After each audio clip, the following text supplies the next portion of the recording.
Let's give a warm welcome to Ford's Jim Peters and Avi Zimak coming to us from the Arena Group. We're going to dive into all things Ford and sports marketing. So Jim is the head of brand content and alliances marketing at Ford, and Avi Zimak is the chief revenue and strategy officer at the Arena Group. Welcome, Jim. Welcome, Avi. Let's kick off our next session. Thanks, David. Hey, David. Thank you so much. Awesome. Jim, good to see you. How are you? Great to see you, David. Doing well. Trying to survive the cold winter out here in blistery Detroit, but all good. Awesome. Yeah, I'm right now I'm in New Jersey and also quite blistery, but very much looking forward to going to the game and being in LA. So I got to start by asking who you're rooting for. Oh, hey, there's no doubt here in Detroit. We're definitely rooting for Matthew Stafford and our new team, the Detroit Lions of the West, Los Angeles Rams. We're excited, and obviously we'd rather see him in the big game in a Lions uniform. But we know we got some work to do till to get back there. But yeah, Rams all the way come Sunday. That's all. I mean, I'll take a bet with you if you want. I'm gonna actually go for the Bengals. It's the year of the Tiger, and I'm liking Joe Burrow. Question is he actually the next Brady or not? I know. I've been really impressed with him the last 2 weeks, so it's going to be a tough game. And again, we love Matthew Stafford, but we've seen all the greatness he can do, and unfortunately, we've seen some of the rough stuff. So let's hope for greatness on Sunday. We'll see. All right, what we can do. So let's kick this off. I think maybe let's start. Just tell me a little bit about specifically what you're doing as the head of partnerships and sponsorships for Ford. Like, what exactly does that entail? And then maybe I'll share just a quick 30-second review of what I do over here at the Arena Group, and then we'll get into some questions. Sounds great, David. Thank you so much. And yeah, it's great to be here. And I mean, our job at Ford, working within the marketing communications team is really to manage, seek out and discover and sort of develop these new partnerships and brand relationships that we've been doing over the last several years. We're at a turning point right now at Ford. We're obviously talking a lot about how we want to be a very big leader in the electric vehicle revolution, which we're all living in right now. And so a lot of our sponsorships and our activations, of which we oversee, we're really taking a hard look at, and we're saying, like, is it right for the new electric vehicle message that we're going to have out there? And so my job is really to evaluate all that work, eventually negotiate great deals for us, and then work closely with our partners to design activations and design experiences that immerse our customer in the Ford brand. Again, a lot of that going forward for us is going to be EV. Historically, we've done a ton of stuff with F-150 and our truck brand and the Built Ford Tough space. That's just been amazing, and that's kind of our relationship with the NFL, how that came to be. We've done a lot of stuff in the enthusiast marketing space with vehicles like the Mustang, and others. And so we're really excited because the approach we're taking in EV is like, we're not building some, compact car or some little electric vehicle. We are electrifying our icons, right? So we're taking F-150, the best-selling vehicle for the last 45 years, and we're putting that out there in electric vehicle form. And it's going to be more capable and, have more to do than our F-150 today. And then we're also doing the same thing with the Mustang Mach-E. So I'm really excited. I know our team is really charged up about, kind of getting into this race and this electric vehicle revolution, and using sponsorships and activations to really start changing people's perceptions about electric vehicles overall, because there's still a lot of, sort of myth busting that we need to do about, charging and sort of that anxiety around that experience. And I'm used to my car this way, and so how is it going to function differently? And so we have a lot of education, and of course, in our space, we want to do it in a way that's fun and engaging and relevant to the partners we're working with. And so that's going to be our charge this year, and we get it started in a couple of weeks down there in LA, which I'm excited about as well. So we got a lot going on. It's a Super Bowl, and one of the biggest things we'll talk about is our Ford F-150 Lightning Electrified Tailgate experience that will be at the NFL Experience. So that's just an example of what we do. And, we always use the words in our space because it does tend to get into that gray territory. So we sort of use the words of like, let's be really clear. It's not super clear what we do. It's always some gray space to it. And, but at the heart of it is objectives and strategy. And, we're just trying to take a little different path sometimes.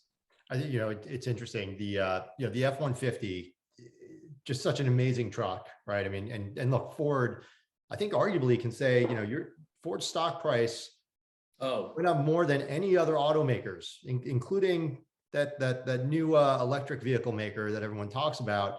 What do you attribute some of that success to? Is it because of your leaning into electric vehicles? Is it because of the diversity of your portfolio? Like, what do you attribute that to? That's a great question. And I mean, I might not be the best person to answer it for, but what I would say from my observation and where I sit is that I think our leadership has done an amazing job of sort of leading with some really big examples of how we're not just going to make a vehicle, an electric vehicle, and then go back. Like, we are converting our fleet. We are setting up a charging network that's, better than anyone else has out there. We are, converting factories. We're making investments in places like Memphis and Kentucky to really sort of bulk up the operations. And I think, the other part of it is, Ford has always been a leader in truck and car sales, but commercial sales, which is a big part of the business. One of the announcements that our leadership made earlier this year when we kind of brought this to the forefront was the addition of a new brand called Ford Pro, which is going to represent our commercial business. And if you think about that, I was just on an awesome call the other day with the CEO of Ford Pro talking about, just the capability that we have nowadays that these vehicles are electric and we can do over-the-air updates and we can check on statuses of vehicles using things like apps and other technology that hasn't been possible. And so as a leader in that space, I think Ford is really going to make some great inroads. And, probably a combination of that stuff combined with 117 years of experience and reliability and doing what we do. I think it does build confidence, and that's what we aim to deliver on here going forward. I'll tell you, there's a friend of mine, his father is a major car buff. And he started doing much better later in life, and he became a car collector. And he's had, you name it, every luxury car you could possibly imagine, from sports to luxury sedan. Oh yeah. And he currently has his fleet, if you will, and he's got his Ford F-150. He swears that if he had to give up every one of his other cars and he only could have one, he would stay with the F-150. Pretty incredible. He said it's a luxury car inside, but it's got all this muscle on the outside, and it's and under the hood, obviously. So it's a pretty amazing vehicle. Amazing. Yeah, it's amazing the involvement of trucks. And so this EV revolution is, just the next step. Yeah. And yeah, I mean, F-150 is just, there's a long list of people that I think have that same type of story. And that's amazing to be part of and see it and, hear it every day. I tend to receive a lot of the consumer ideas that come into our company. Like, I've got a great idea for this, or I've got a great, event that I go to and I want you to be part of it. And it is amazing why we can't do them all. We can't support every one of them. We do take a look at them, and we certainly appreciate the passion. And no more was that on display when we opened the order bank for the F-150 Lightning, and it's sold out, as I'm sure people have read or heard if they're following the brand at all. So it's amazing success. It's amazing demand that we have out there. And, again, a big part of going forward is making sure that we work closely with our dealer network too, because, we want to make sure that not only are people trained and educated on the best ways to get into their EV, but that, like we said, they're there in quantity and that there's ample supply. So because that F-150 story you told, I mean, we're hoping that 25 years from now, there'll be that car collector with their F-150 Lightning saying the same thing. So that's the goal. That's the goal. That's amazing. Well, I'll try to get you a testimonial. I'm sure he'd be happy to provide that. So. Yeah, thanks a lot. Appreciate it. It was, we were talking briefly earlier, and I'd be remiss if I didn't just mention, the Arena Group as a brand. We own titles and represent properties such as Sports Illustrated, The Street, the Hub Pages. We recently announced we're going to be acquiring Parade and Athlon Media Group. We just announced also we're going to be uplisting to the New York Stock Exchange shortly. So we have a lot going on here. We have all in about 200 brands that sit on our media tech platform, but then we also own and operate all 200 as we operate them, excuse me, as a business. We monetize them from SEO to programmatic advertising and so on. And then we own the brands that I just referenced. And part of what we're doing is, we're listening to the market and what's most important, right? And running a sports title, right? Sports Illustrated, it's an iconic title. Amazing. We've had our challenges over the years, right? With the pandemic, Sure. everything that's hit. And, I guess this question is twofold. Number one, we're sitting here talking about obviously what Ford is doing, right? In terms of electric vehicles. And you guys, I think, are, a primary, if not, one of the leaders in the space in terms of converting all your vehicles into EVs, number one. But then we also talk about audience, right? Yeah. And, when you think Ford, you think, oh, these are muscle machines, right? You've got your Mustangs and your trucks, and right, like, so. By the way, I'd also be remiss if I didn't mention when you guys announced and came out with the Bronco. My first car ever was an '85 Bronco.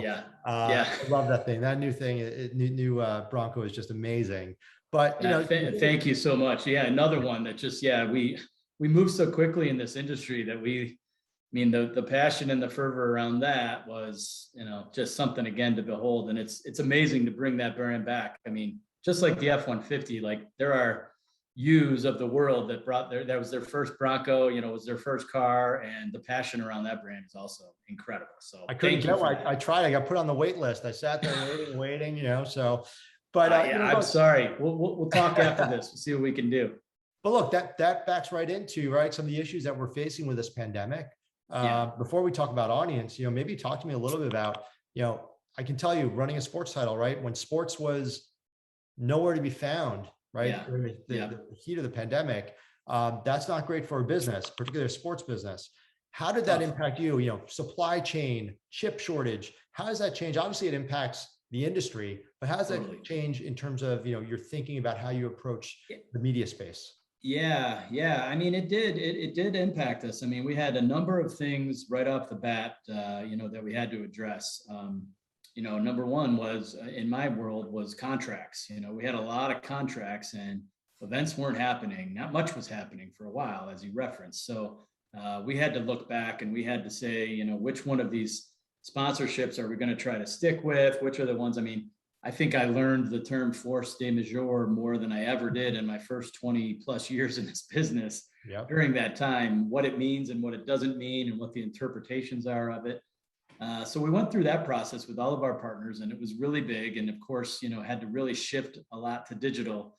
And I think for us, one of the biggest things that we tried to do was just manage that sort of demand and supply issue. That's comes with some of the advertising choices we made. Our dealers were very involved in the pandemic. So, they took an active approach to things like pickup and delivery service, where they're going out and helping clients who don't want to leave their homes or don't want to come into the dealership. And they did a lot of work around just what can we do in the communities to help during those situations. So that was our focus for a long period of time. And now as we sort of get back into ramping up a little bit, I mean, we're talking still a lot more about digital activations. And I think that has really been, a huge change in us. I mean, we've done a lot of events over the years, a lot of live experiential type of things, and we're starting to get back into that space. But, we really had to push ourselves into that digital world, which ultimately has been a positive for us because we've been able to learn, we've been able to discover. Before the pandemic, I didn't know what TikTok was, but I sure do know what it is now after a lot of work we've done with them. And we've also been really shifting our efforts there and our resources there. So things like ambassador marketing and influencers, we've done a lot of work in that space over the past year, and pivoting away from maybe more traditional sports marketing into more like gaming and interactive, immersive experiences. But so there's been a big impact, but I would say the biggest thing that we're really glad about when it comes down to the dealers and our business as a whole is where we were and where we are today with our e-commerce solution, and the fact that people could still buy and sell cars, through the online service that we had provided. And I think that, ultimately was a game changer for us to sort of keep things going. And then the chip shortage came. And so, we're dealing with that on a regular basis, obviously keeping very big eye on volumes at dealerships as to not mislead customers to go in and ask for a product that might not be there.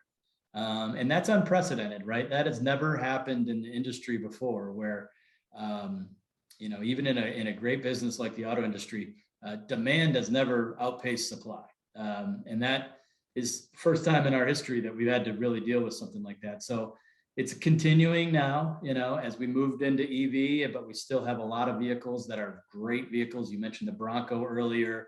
Ford Escape is out there right now as an awesome vehicle. And so we've got great vehicles in our dealerships today, and we're just really trying to balance, that sort of supply and demand thing again, just to make sure that we're leading with the best customer experience as we can, which, again, is part of our new sort of march forward. Is the customer is at the center of everything we do. We're going to build products, and we're going to develop services, and we're going to develop, ideas and initiatives and experiences. But, we got to keep the customer at the forefront, make sure that they're getting the experience they need. And that goes for when they buy their vehicle all the way up until they end up getting rid of their vehicle. Yeah, I'll tell you my just another anecdote on that with the chip shortage. My wife, literally right as the pandemic was hitting, we were due for a new car, and we have one new, and then we have one certified pre-owned that we had purchased. It was a Lincoln Navigator. And look, it's an amazing, talk about another amazing car. It's an amazing car. Thank you. Yeah. And, I have a whole Lincoln story that we'll talk about sometime. So we had it we bought it. It was 2 years pre-owned, incredibly low mileage. We actually had it shipped up from Texas because it was the exact car, model, color, everything, with all the bells and whistles that we wanted. Yeah. We got it. And about 4 months in, the dealer called us and offered to buy it back for $5,000 more than what we paid for it. And it was just because there was such high demand, to your point. Yeah, exactly. High demand and not supply. And so we lived it. And I think, to an extent, I think we're hopefully, knock on wood, coming out of that, but it's, there is still a bit of that. I mean, I know you guys announced, right, with the Maverick, right? You can't keep them on lots.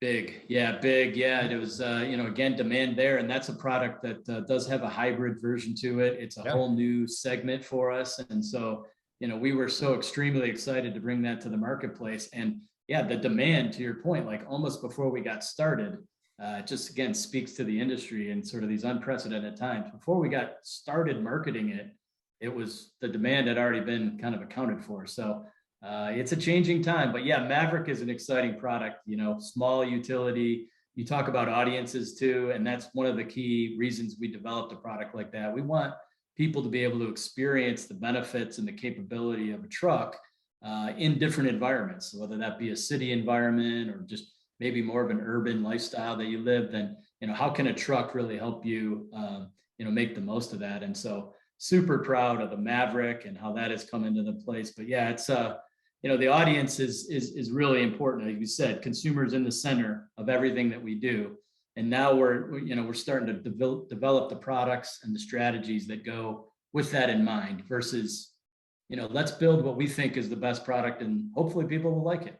That's certainly not the way we go about it anymore. No, I mean, talk about the market speaking, right? When you put that out and you have sales, amazing sales, right? Like you had that's certainly a signal for sure. It is. It is. Just pivoting a little bit, but staying in the same line of questioning. We started by talking about how do you evolve the brand, or how do you change your marketing strategy based on the times that we've been living through. We've seen it ourselves, right? Over the years, we totally, as a brand, Sports Illustrated, we have something called Sports Illustrated Swimsuit.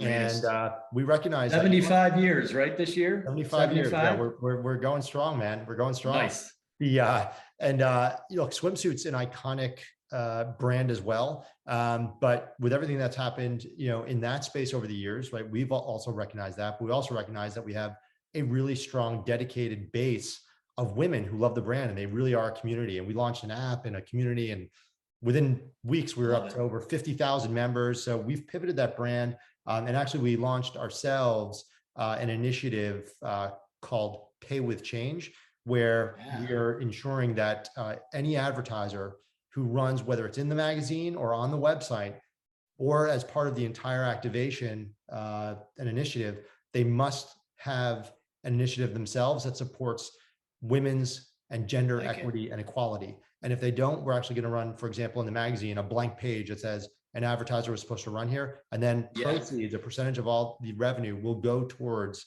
a charitable fund. Now, Ford has been there, right, for a few years now. You have your own cause, right? Warriors. Yeah, you're right. I mean, we're doing a lot of things in the cause marketing space. And as we approach these new audiences, one of the programs that we're really proud of, that we're, looking to evolve and seeing how we can learn from it and build the new things. But, Warriors in Pink is a brand that Ford has known and developed for about 20 plus years now. We've been in the fight against breast cancer. We partnered with people like Susan G. Komen, the Pink Fund, and some other great organizations over the years. And really at the heart of it is like, what can we do to help the breast cancer industry? So for a while it was raise money and sell merchandise and apparel.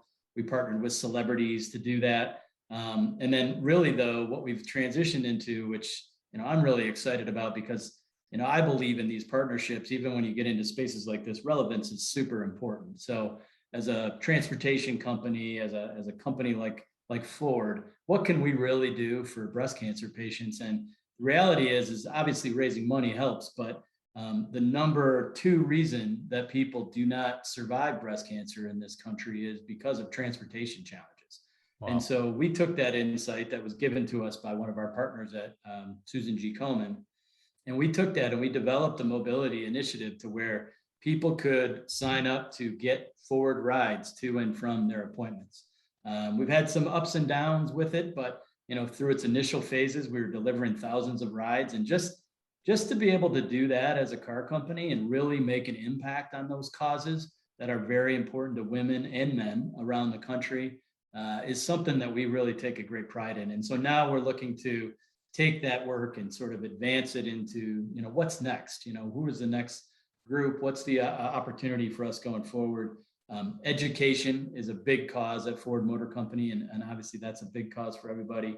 And really also looking at, things like future of work, right? Like our industry is changing so much. We know that. I know you're working, obviously, Sports Illustrated is something totally different than it was 75 years ago, of course, and Ford is no different. So, we're looking at people that, not necessarily are coming in to design the old cars, but who's going to be the future electric vehicle designers and electric vehicle engineers of the world. And so that's an important initiative for the company to just keep pushing that forward. And again, as we talk to new audiences and try to open those doors, that's where we're going to try to make some synergy in that, and hopefully get a really good result. Yeah, no, I'm sure you will. And it's pretty amazing, some of the work that Ford has done in that space as well. I am going to take a different road now, pun intended. This is the Super Bowl kickoff for Brand Innovators, and it's obviously a big week, and Ford has been a partner with the NFL for years. I was hoping maybe you could talk a little bit about, what that partnership looks like this year. Maybe talk about how this partnership with the NFL and the Super Bowl has evolved over the years, changed over the years.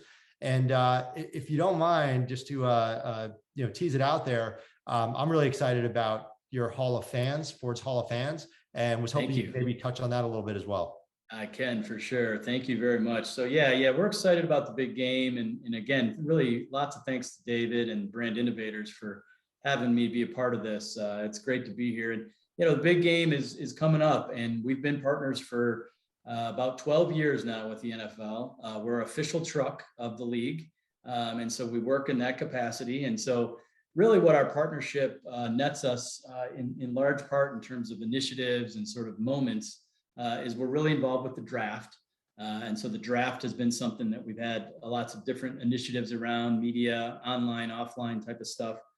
Thanksgiving is a big opportunity for Ford. And obviously it's great to have the game in our hometown every year and our home team, of course. But, so Thanksgiving has been really great. We've been able to do some really good collaborative charitable causes with the NFL during Thanksgiving. And so those really resonate well for us. We know that obviously most people on Thanksgiving are aware of the football games happening. And so we do tend to draw an amazing audience. And so that's kind of the first 2 pieces. And the last piece is really Super Bowl. And so with the Super Bowl, we're not going to be in the game with advertising this year. We always look at that as a path each year, but this year we're yielding more into a space of kind of taking advantage of our partnerships. So the NFL Experience is a live event that goes on, the first couple weeks leading up to the game, and we will be there. We're really excited to show off again our F-150 Lightning with what we call the Electrified Tailgate experience.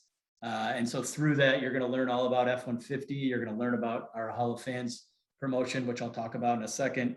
And then you're really going to learn about, Ford and the direction we're going. And while you're there, you're going to be able to get, some pictures and interact with NFL players who will be coming out throughout the display, throughout the week. We're also partnering with, one of our brand ambassadors who's coming on to do a great performance in D Nice. He will be there kind of DJing next Friday. So we're very excited about that activation. And then to deliver on this tailgating idea, we've been talking a lot with Traeger grills. And so we're going to have Traeger out there as part of our F-150 experience to show people how they can really take tailgating to the next level with this F-150 Lightning and the capability it has to power things and use that sort of capability. So it's going to be super exciting.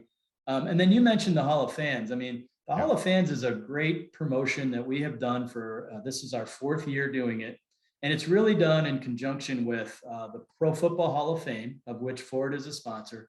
And it's done with the mindset of we want to be a fan of the fans. So we went out and we sought to find the best NFL fan from each of the 30 teams. And we had people submit their essays. We had nomination videos. We had a period where people could vote to get to the finals. And now we're down to 3 finalists that are coming out. One from the New York Giants, one from the Dallas Cowboys, and one from the Detroit Lions, as a matter of fact.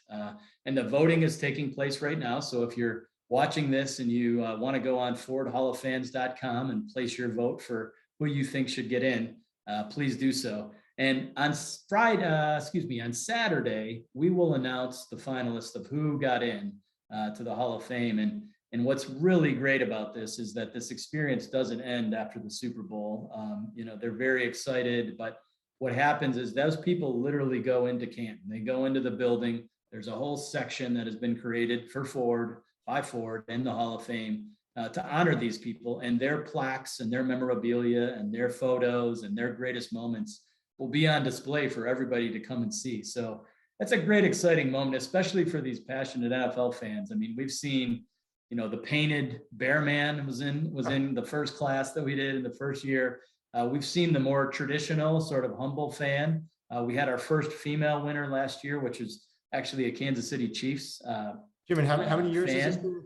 I'm sorry, I missed that. How many years have you had the Hall of Fans? This is the 4th year. So, in those first 3 years, we've had this diversity of character, including a couple women who have made it, both from the Kansas City Chiefs, a woman who literally goes to the games and each week she creates puppets and puts them on her fingers of the Chiefs and the opposing, and she always gets picked up on camera, right? That's like her thing. And she's amazing. And she made it in. And then last year, we actually had a former cheerleader of the Arizona Cardinals that actually made it into, and she has demonstrated an amazing amount of fandom with the Cardinals since then. And so it's a diverse group, and it's exciting, and it's always, an amazing thrill to be there and to be able to tell them that they got in, or to be able to see their faces, when iconic characters like David Baker, who's the former president of the Pro Football Hall of Fame, let them know. And so that's exciting for us. And so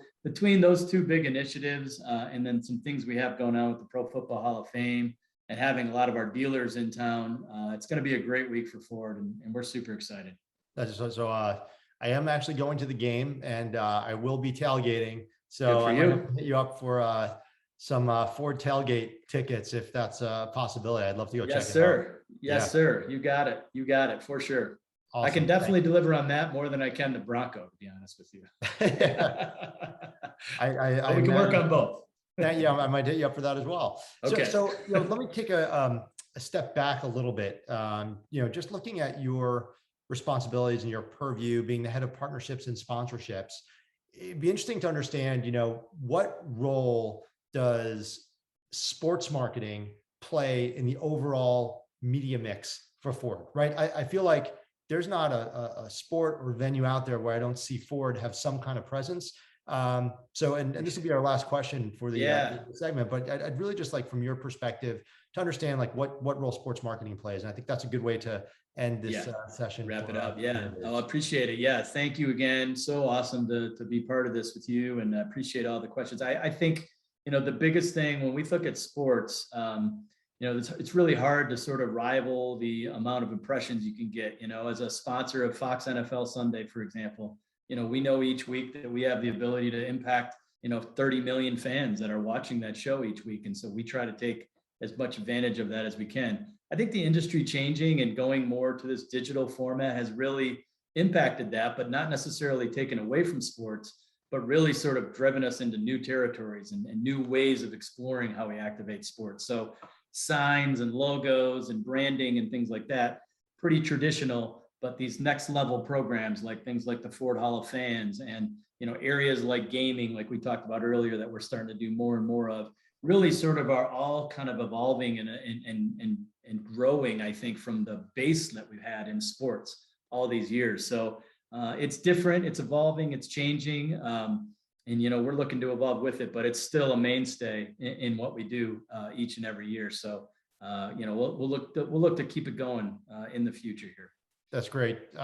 Jim, thank you so much. Very much appreciate it. I'll be rooting for Detroit to take home either a Super Bowl or other championship trophy soon. And thank you so much for your time. It was really a pleasure. Thank you, Avi. Really appreciate it. It's awesome to be here. This was great, guys. I got to say, I'm with you, Avi. I'm rooting for the Bengals. There's something exciting, but I got to say, it wouldn't be bad to see Matthew Stafford get his day. I think he's earned it. So it's a win-win. Tom Brady's not going to get it. Aaron Rodgers not going to get it. So I'm happy, right? Like, they've had enough success. I agree. All right. Thanks, David. Fantastic. Thank you both so much. We're going to keep the show rolling, and hopefully we'll have you both back again in person soon. That's great. Thanks, David. So. All right, Thank you all. Day, guys. Bye. Bye-bye.